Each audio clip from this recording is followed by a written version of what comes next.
रूप अवतारा सर्व हि व्यापक तू श्रुतिसारा अनुसया त्रिकुमारा बाबा ये बा काशी स्नान जप प्रतिदिवसी कोल्हापूर भिक्षेसी निर्मल नदी तुंग जलप्राशी निद्रा माहुर देशी ऐसा ये बा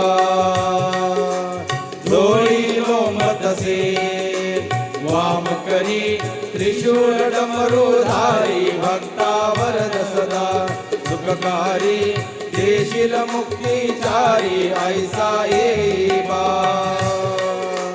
पायी पादुका जपमाला कमंडलो मृगशाला धारण करशी बा नागजटा मुकुट शोभतो माता ऐसा ये बा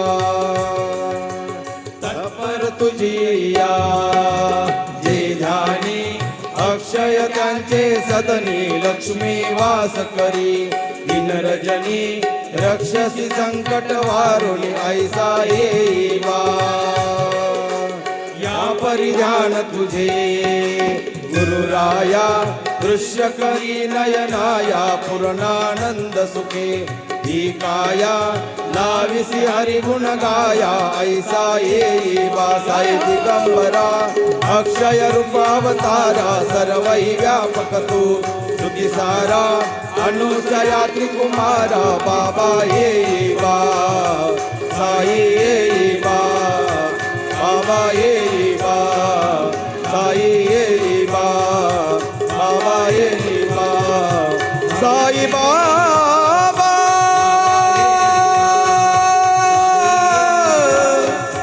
साई बाबा साई बाबा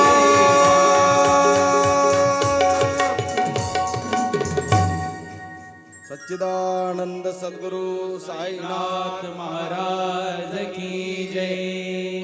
अनंत कोटी ब्रह्मांड नायक राजाधिराज योगीराज परब्रह्म श्री सच्चिदानंद सद्गुरु साईनाथ महाराज की जय।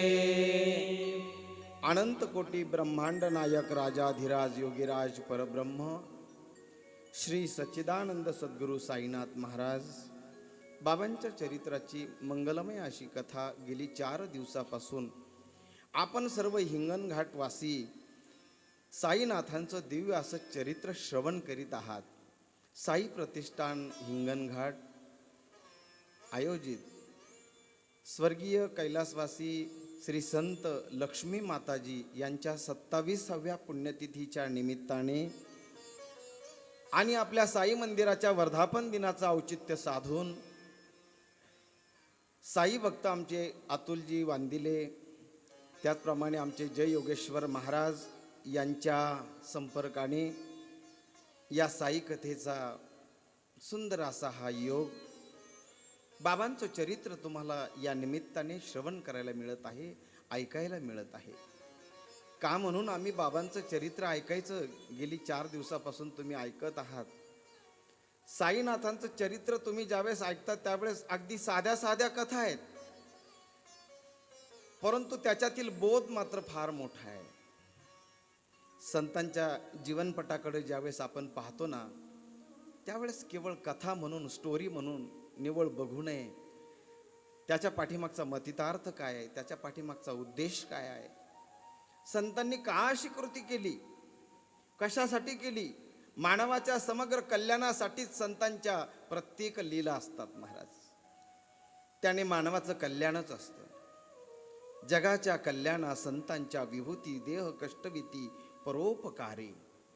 संत स्वतःचा देह कष्टवतात, त्रास घेतात, कशासाठी, जगाच्या कल्याणासाठी. आणि म्हणून खऱ्या अर्थाने कलियुगामध्ये संतांचे अवतार आहेत. या कलियुगामध्ये भगवान परमात्मा आता चतुर्भुज रूप घेऊन येईल अशी शाश्वती आता वाटत नाही. आणि आला तरी मला असं वाटतं त्याला चिमटा घेतील, हा बहुरूपी तर नाही ना. कारण खऱ्या खऱ्या संतांवरही काही आक्षेप लोकांनी लावलेत आजच्या काळामध्ये. लोकांना संतही कळणं कठीण आहे महाराज. अगर संत न होते जगत में तो जल मरता संसार. या संसारामध्ये जर कधी संतच नसते, जरा चांगला विचार करा काय घडलं असतं.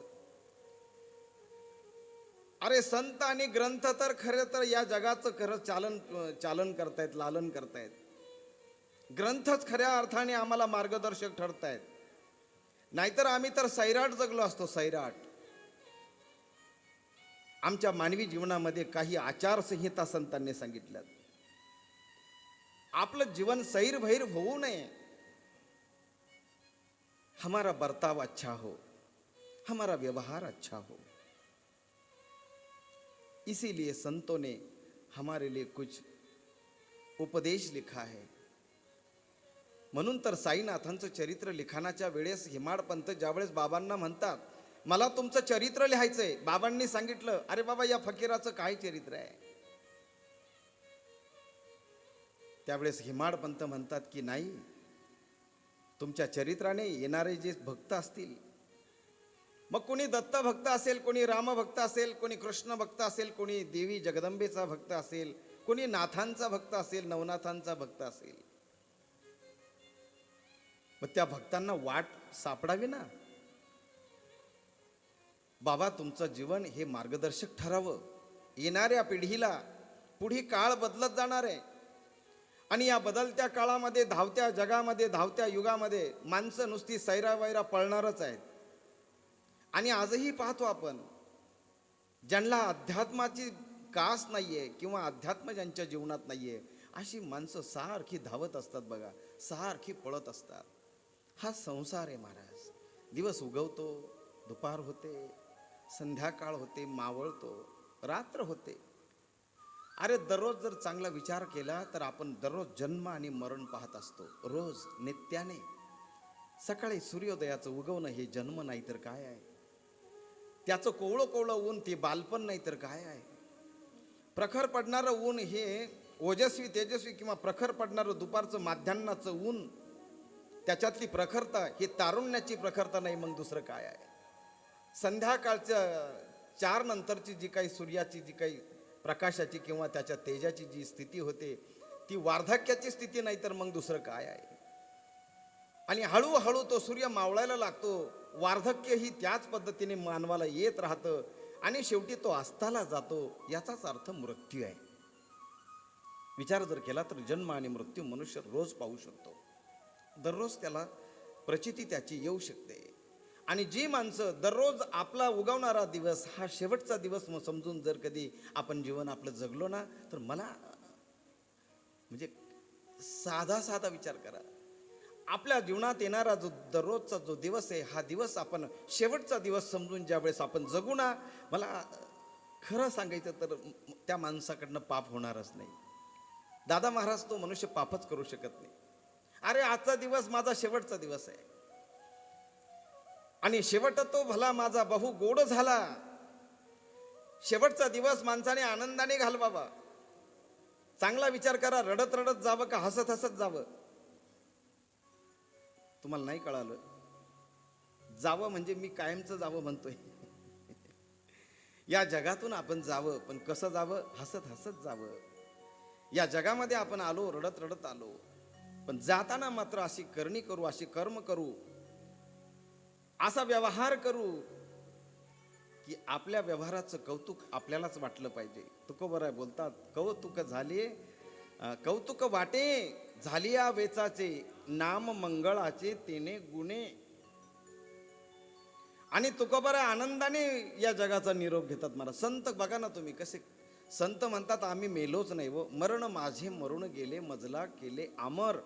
संतांचं शरीर आपल्याला जाताना दिसतं, परंतु खऱ्या अर्थाने संत जात नाही. बाबा सांगतात, मी जरी शरीराने गेलो, जरी हे शरीर गेलो मी टाकून, तरी मी धावेन भक्तासाठी.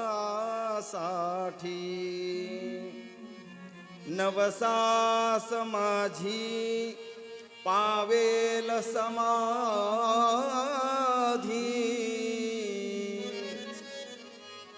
धरा दृढ बुद्धी माझ्या ठाई, नित्य मी जिवंत जाणा हेच सत्य, नित्य घ्या प्रचित अनुभवे.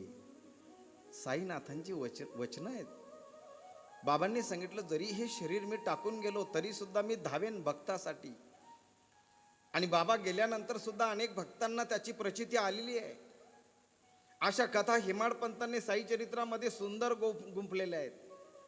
म्हणून संतांचं चरित्र कितीही जरी ऐकलं ना महाराज, साई चरित्राची माधुरी कितीही खा महाराज. ही भावभक्तीची शिरापुरी आहे. ही भावभक्तीची शिरापुरी कितीही खा सदा अपुरी. असं वाटतं खातच राहावं. माणूस तृप्त होत नाही. येऊ द्या थोडा थोडा का होईना येऊ द्या. भावभक्तीची शिरापुरी कितीही खा सदा अपुरी. तृप्त होत नाही का? तुम्ही सगळेजण किती भाग्यवान आहेत बघा ना. लांबून लांबून काही जण आलेत, काही शेजारीच आहेत तिथं, काही जवळ आहेत पण नाही येते इथं, काही लांबून लांबून आले भ्रमर. तुम्ही सगळे भ्रमर आहात महाराज. इथं आलात तुम्ही साई चरित्रातील मकरंद सेवन करण्यासाठी आलेले तुम्ही भाग्यवान, तुम्ही भ्रमर आहात. लांबून लांबून अगदी कमळ असतं बघा, कमळ. आणि ते कमळ असं उमलतं, कमळ उमलतं. आता सध्या उमललेलंच आहे, कमळ उमलतं. आणि ते कमळ जे आहे ना, ते ज्यावेळेस उमलतं ना त्यावेळेस त्या भ्रमराला पत्र पाठवावं लागत नाही की अरे बाबा तू आता ये आणि याच्यातला मकरंद तू चाखून घेऊन जा. नाही, ते भ्रमर त्या सुगंधाने बरोबर शोधत शोधत शोधत त्या कमळाजवळ येत असतात. आणि त्या कमळातील परागकण अलगद आपल्या पायांनी उचलून, अगदी कमळाला कळू सुद्धा देत नाही, आणि त्या कमळातील परागकण ते भ्रमर अतिशय अलगदपणे, अतिशय हळुवारपणे त्या फुलातून, त्या कमळातून ते असे घेऊन जात असतात. कुठला गोंधळ नाही, गडबड नाही, काहीच नाही, शांततेने. आणि बघा त्या कमळाच्या दांडीजवळ कमळ चिखलात येतं, चिखलात. आणि त्या चिखलामध्ये दररोज त्या कमळाच्या शेजारीच राहणारा दरदूर म्हणजे बेडूक, तो बेडूक बघा दररोज त्या कमळाच्या शेजारीच आहे. परंतु त्या बेडकाचं कसं भाग्य बघा ना, किती अभागी तो. त्याला या फुलातील मकरंद खायला मिळत नाही महाराज. त्याला त्या कमळातील मकरंद खायला मिळत नाही. ज्ञानोबराय बोलतात, का कमलकंदा आणि दरदुरी नांदनूक एकेची घरी, का कमलकंदा आणि दरदुरी नांदनूक एकेची घरी. परिपराग सेविजे भ्रमरी ये राच खुलची उरे, का कमलकंदा आणि दरदुरी नांदणूक एकेची घरी. परिपराग सेविजे भ्रमरी येरा चिखुलची उरे. ऋणु झुनु रे भ्रमरा, ऋणु झुनु रे भ्रमरा, ऋणु झुनु रे भ्रमरा, ऋणु झुनु रे भ्रमरा. हो ऋणु झुनु रे भ्रमरा, ऋणु झुनु रे भ्रमरा, ऋणु झुनु रे भ्रमरा, ऋणु झुनु रे भ्रमरा. साडी तू अवगुणु रे भ्रमरा, साडी तू अवगुणु रे भ्रमरा. चरण कमळ दळू रे भ्रमरा, भोगी तू निश्चळू रे भ्रमरा. ऋणु झुनु रे भ्रमरा, ऋणु झुनु रे भ्रमरा, ऋणु झुनु रे भ्रमरा.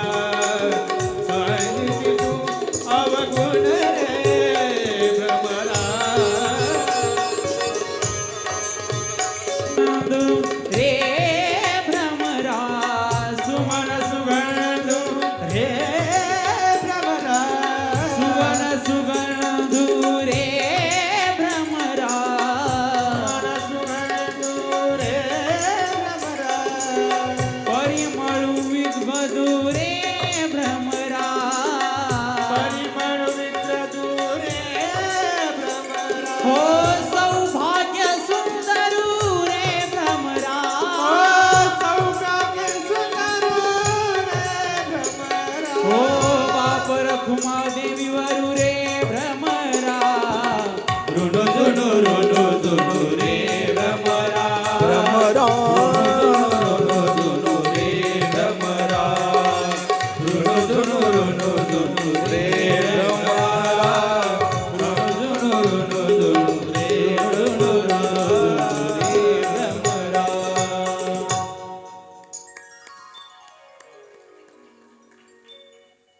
ऋणु झुणू रे भ्रमरा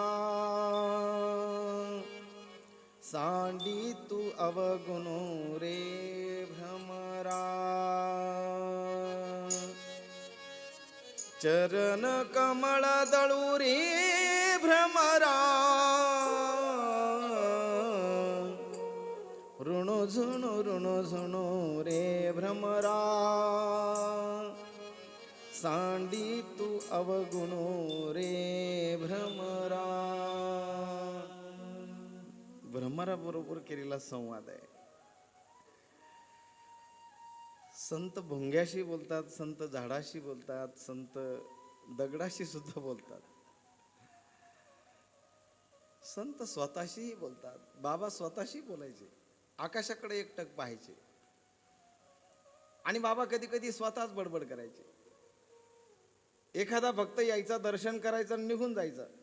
त्याला वाटायचं काय, काहींना बाबा वेडे वाटायचे. कधी कधी आकाशाकडे पाहून काहीतरी पुटपुटायचे. एकदा असाच धनतेरसचा दिवस होता आणि बाबा त्या धुनीजवळ बसलेले होते. आणि त्या धुनीजवळ बसलेले असताना बाबांनी काय केलं, अचानक त्या धुनीमध्ये हात घातला. बाबांनी अचानक त्या अग्नीमध्ये, धुनीमध्ये हात घातल्यानंतर महाराज, काय साधी गोष्ट आहे का आगीमध्ये हात घातल्यानंतर, आणि आगीत हात घातल्यानंतर त्या ठिकाणी माधवराव देशपांडे त्यांनी पाहिलं, ते पळत आले आणि त्यांनी बाबाचा हात लगेच जोरात ओढला महाराज. आणि बाबांचा हात पाठीमागे ओढला तर पाहता काय, बाबांचा हात भाजला महाराज. आणि तो घाईघाई माधवराव देशपांडेंनी तो हात असा हे केला. देवा देवा काय करता हे. बाबांना मात्र त्या अग्नीच्या इजा मात्र जाणवल्या नाही, त्या वेदना मात्र जाणवल्या नाही. का नाही जाणवल्या हो? अहो, संतांचं या पंचमहादेव भगवान परमात्म्याचं जसं या पंचमहाभूतावर जसं वर्चस्व आहे, तसं संतांचं देखील काय असतं महाराज, या पंचमहाभूतांवर वर्चस्व असतं. अग्नी भला त्यांना कसा त्रास देऊ शकेल, अग्नी त्यांना कसा चटका देऊ शकेल, नाही.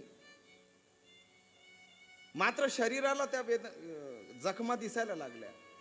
घाईघाई माधवराव देशपांडेंनी त्याला कोरपड लाव, हे लाव, ते लाव. देवा देवा काय करता हे देवा. बाबा मात्र हसत होते. श्याम्या तू कबाया. देवा जेव्हा तुम्ही हात घातलात ना, त्यावेळेस बरं झालं ना मी आलो. असं काय करता देवा तुम्ही. आणि हनुवटीला बाबांच्या हात लावलेला आहे. माधवराव देशपांडेंचं प्रेमच असं होतं महाराज.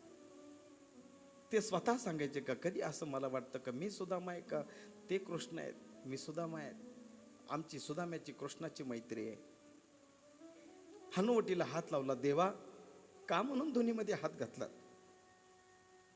बाबा हसायला लागले. हसता हसता बाबा सांगताय, श्याम्या अरे वो बच्चे को बचाना था. श्याम्याला काही कळेना, माधवराव देशपांडेला काही कळेना. कोसो दूर कुठंतरी एक लव्हाराचं पोरग, ते लव्हार बाबा त्या भात्यामध्ये, त्या अग्नीमध्ये त्यांनी काहीतरी अवजार ते घातलेलं होतं. ते आता तापणार, त्याच्यावर त्याला हवा घालत होती महाराज. तो पंखा असतो ना तो लव्हाराकडं, पुढे त्याला भाता भाता, आणि त्या भात्याला अशी दांडी असते, त्याला चैन असते. ती बाई ती चैन अशी ओढत होते आणि ते तापल्यानंतर काही क्षणामध्ये लगेच तो लोहार दादा तो बाहेर काढत असतो आणि ही माऊली लगेच घनाने काय करत असते, त्याच्यावर वार करत असते महाराज. त्याच्यावर त्या आयरणीवर ते ठेवतात महाराज ते हत्यार, आणि ते त्यांच्या त्यांच्या नादात असतात, ते मग्न असतात महाराज. ऐरणीच्या देवा तुला ठिंगी ठिंगी वाहू दे, आभाळागत माया तुझी आम्हावरी राहू दे. ऐरणीच्या देवा तुला ठिंगी ठिंगी वाहू दे, आभाळागत माया तुझी आम्हावरी राहू दे. आभाळागत माया तुझी आम्हावरी राहू दे.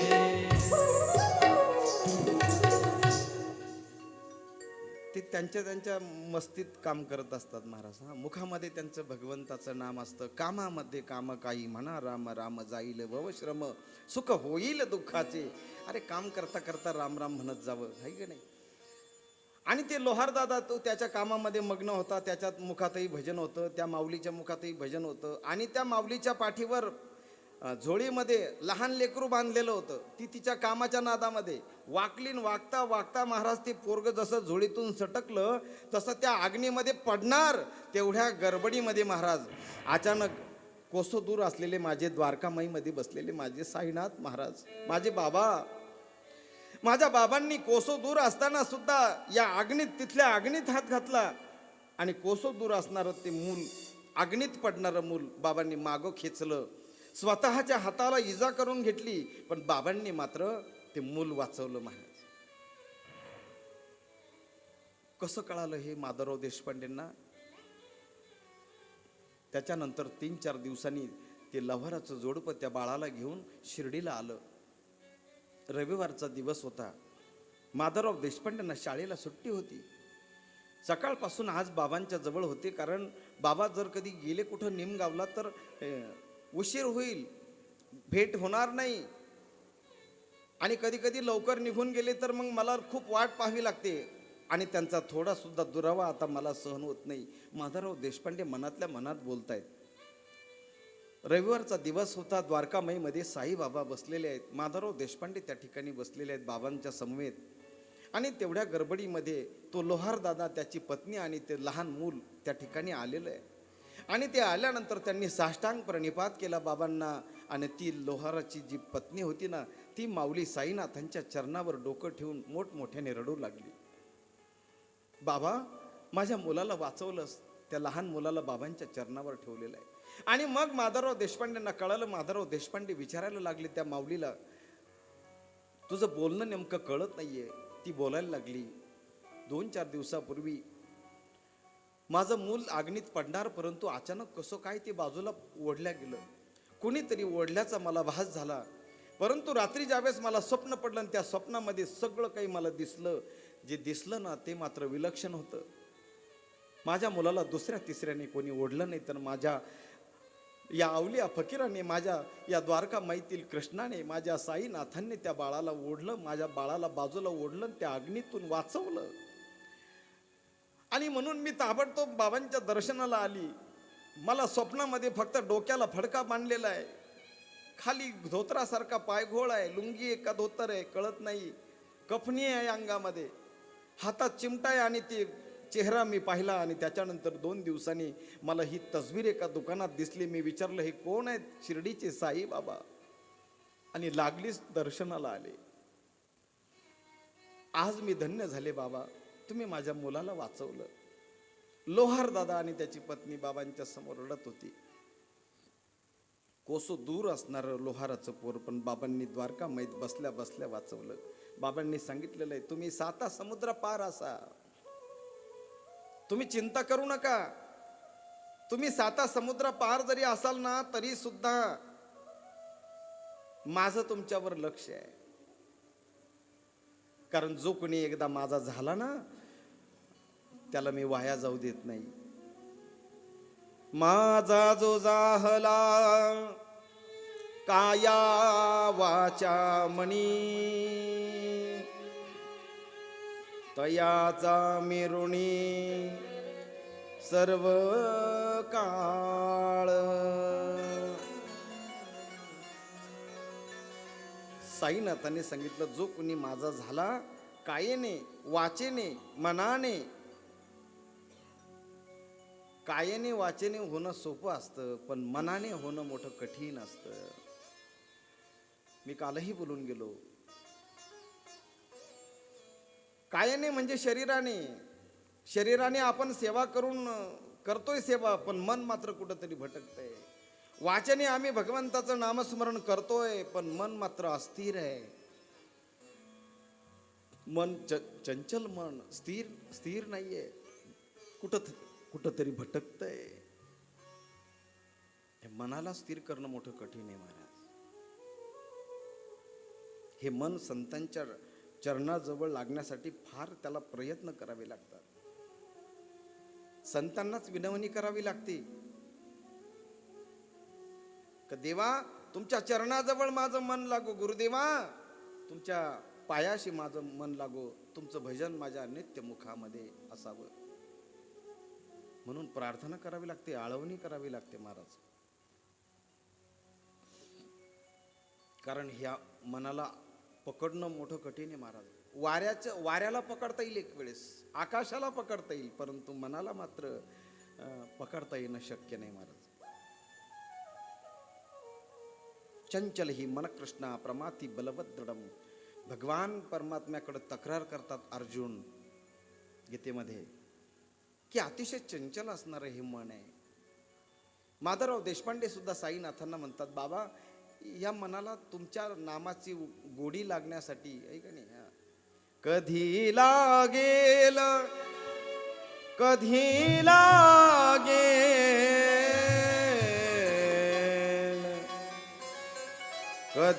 लागेल रे वेड्या तुला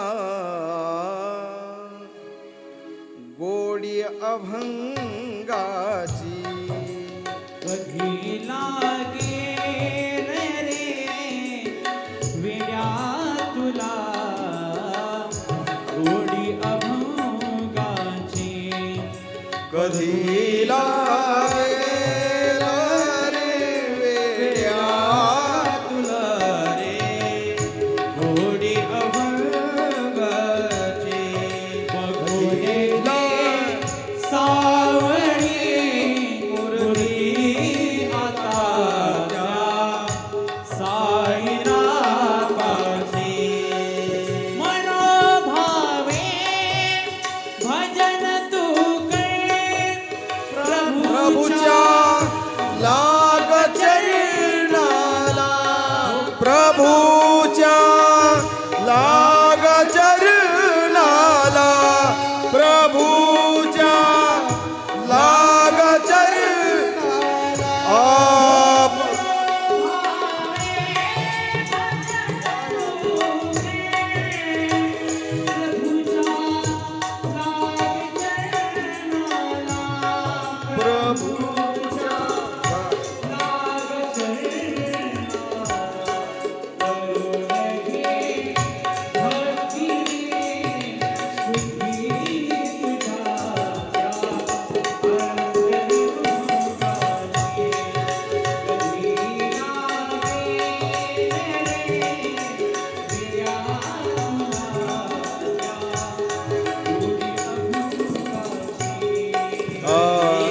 लागेल रे वेड्या तुला.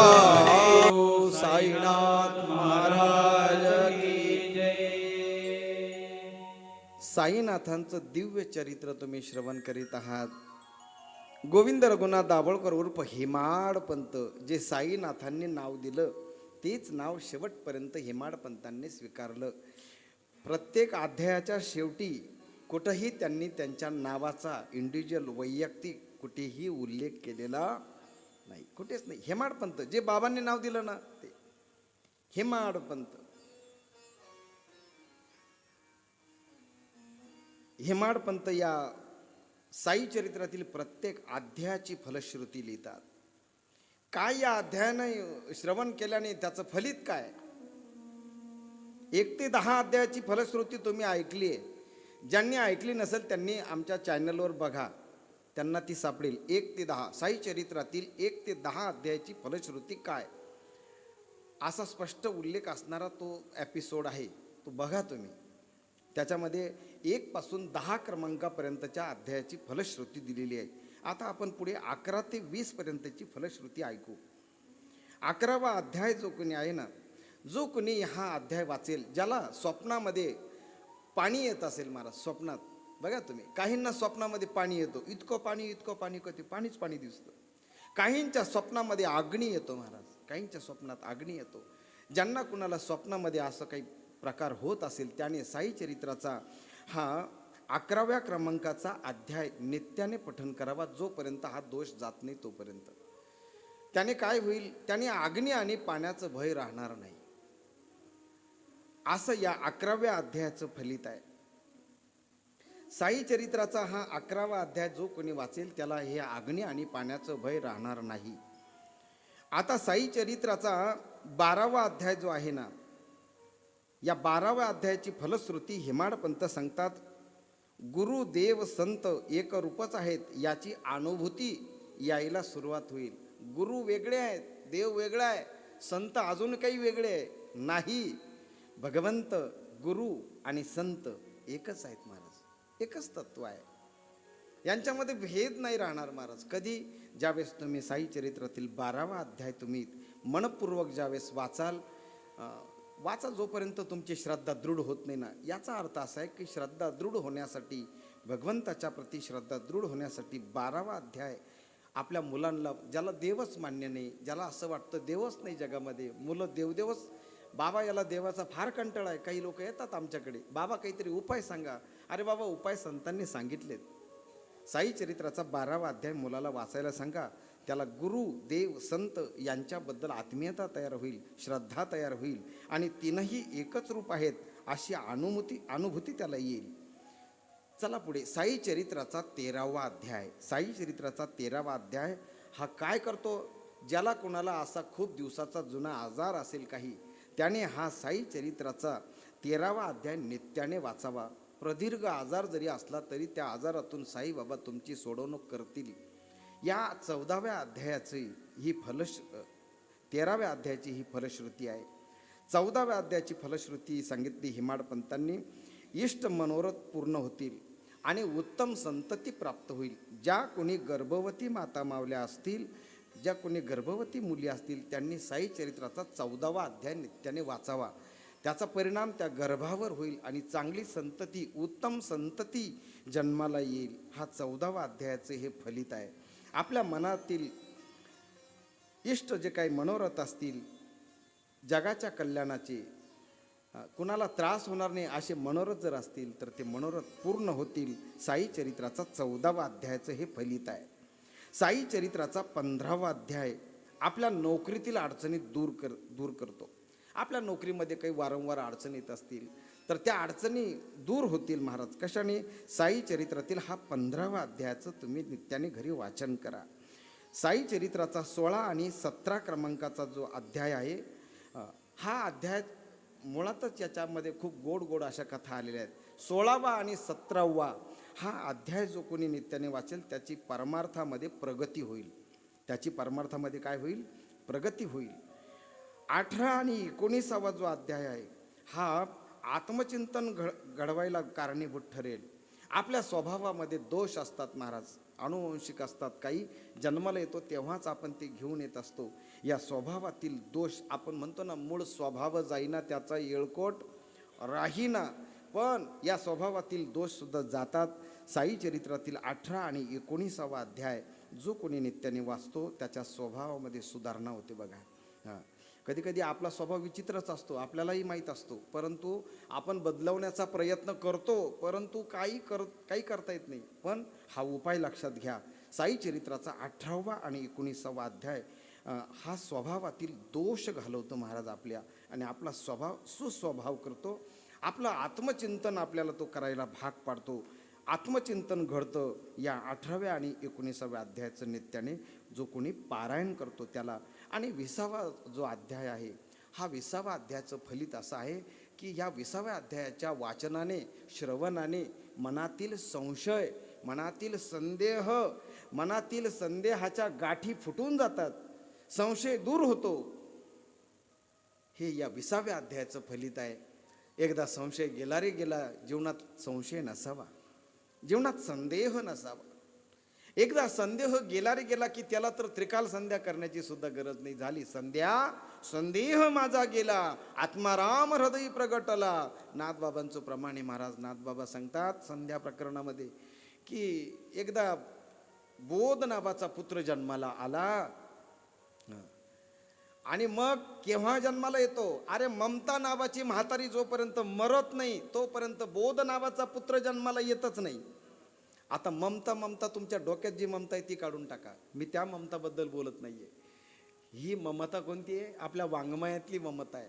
ही ममता नावाची म्हातारी जोपर्यंत मरत नाही, तुम्हाला नाही कळायचं लवकर, यांना कळालं, कारण ममता यांच्याकडे जास्त असते. मला लेकीला पोरं झाले, सोरं झाले, सगळं सोयीला लागलं, पण नाही तरी सुद्धा ती संसारात डोकं घातल्याशिवाय राहतच नाही महाराज. ही ममता आहे. ही ममता कशी कमी होईल महाराज? ही ममता कमी होईल कशाने? संत वाङ्मयाने श्रवण केल्याने, संतांचं भजन केल्याने, देवाचं भजन केल्याने, नामस्मरणाने ही ममता कमी कमी होईल. ही ममता कमी कमी होऊन म्हातारी झाली पाहिजे आणि ती मरून गेली पाहिजे. ममता म्हातारी मेली तेव्हा मग त्यावेळेस पुत्र जन्माला येईल. कोण? बोध नावाचा पुत्र जन्माला येईल. आणि मग गुरुकृपा होईल महाराज. गुरुकृपा निर्मळ भागीरथी. अहो महाराज, एकदा गुरुकृपा झाल्यानंतर काय कमी आहे महाराज? काय कमी आहे? आणि मग अंतःकरण शुद्ध होईल, मग मन निर्मळ होईल. आणि एकदा मन निर्मळ झालं रे झालं का ते भगवंताच्या चरणी, संतांच्या चरणी, बरोबर त्या गुरूंच्या चरणी लागल्याशिवाय राहणार.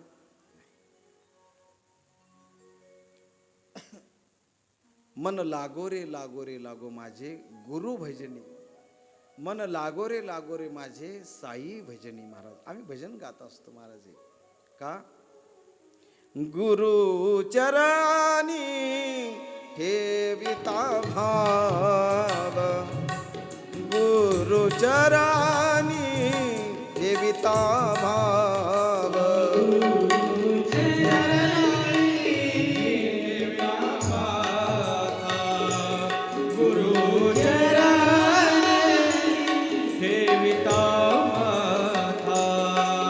आपोआप भेटे देवा,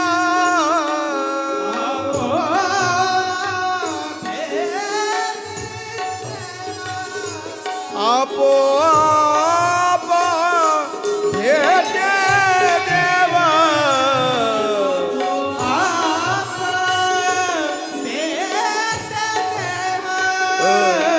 गुरुचरणी ठेविता भाव, गुरुचरणी ठेविता भाव, चरणी ठेविता भाव, ठेविता भाव, ठेविता भाव,